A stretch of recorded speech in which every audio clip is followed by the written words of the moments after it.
Coconut oil is a so-called superfood. Its enthusiasts claim it will cure everything from bad breath to digestive disorders. You can even use it as a moisturizer. But perhaps the most surprising claim is that eating this stuff can cut your risk of heart disease by reducing your cholesterol levels. If true, could coconut oil be a healthier yet equally tasty substitute for butter? Some people claim the reason coconut oil is good for your heart is because it reduces levels of harmful cholesterol.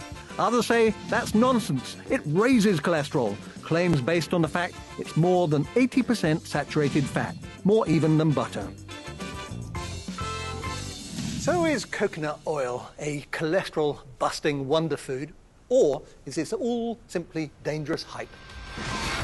To find out, we've teamed up with the University of Cambridge to run a groundbreaking experiment.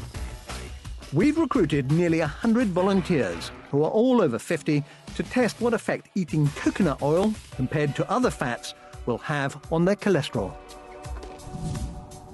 We're splitting our volunteers into 3 groups.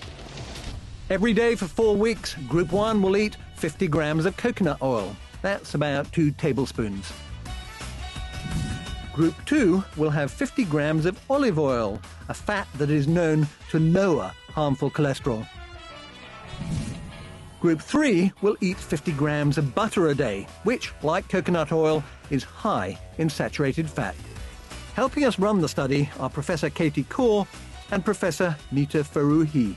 They're going to be looking closely at 2 different types of cholesterol.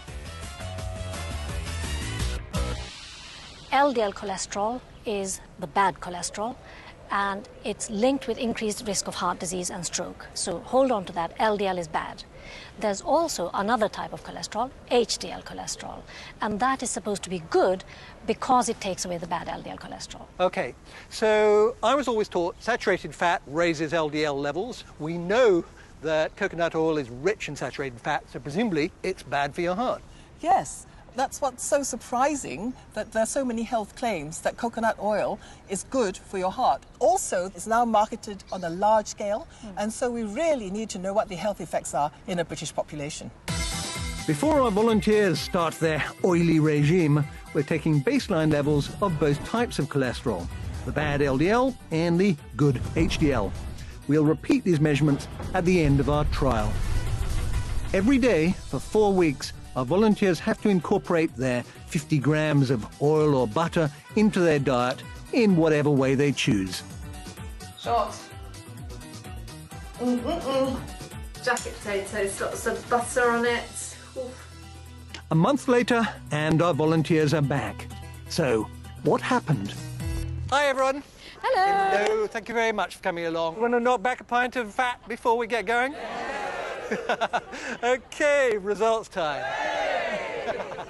Well, for LDL cholesterol, which is the cholesterol that is associated with increased risk in heart disease, the people who were taking butter on average increased their LDL cholesterol by 0.3 millimoles per litre, which is about 10%. Right, so the poor old butter group, their heart disease risk went up, but in a way that was kind of completely predictable, is that right? And when you stop having that butter, it reverts again. Yeah. On the olive oil, there was a very small average reduction, not significant, so essentially no difference in LDL cholesterol on the olive oil diet. OK, so now for the big one, coconut oil.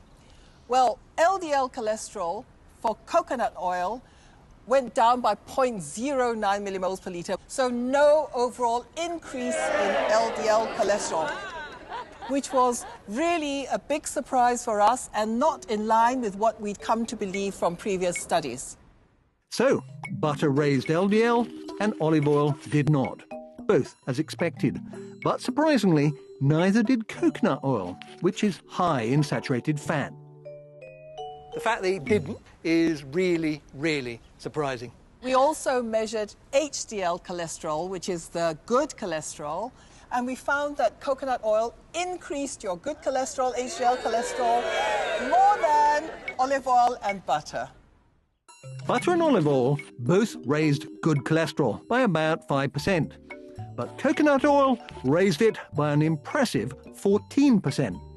And because it helps remove the bad stuff, the more good cholesterol you have compared to bad, Broadly, the better. So, in our study, coconut oil did not raise bad cholesterol despite being high in saturated fat. And it also seemed to increase good cholesterol. So I must admit, I found that surprising, the idea that you can eat something which is rich in saturated fat and your LDL levels don't go up. Why? One explanation is that coconut oil is rich in lauric acid, which may be processed in the body differently from other saturated fatty acids. So I guess the message from it is not all saturated fats are the same, and it is possible that some saturated fats are actually beneficial. Within saturated fats, there are actually probably good and bad saturated fats. And the art is identifying the good ones. That's the challenge. So watch this space. Yes. Yes. Further studies are needed to find out the long-term effects of coconut oil on health. But our results were unexpectedly good. So I'm not going to be glugging it by the litre, but I'm certainly going to be using it more in my cooking.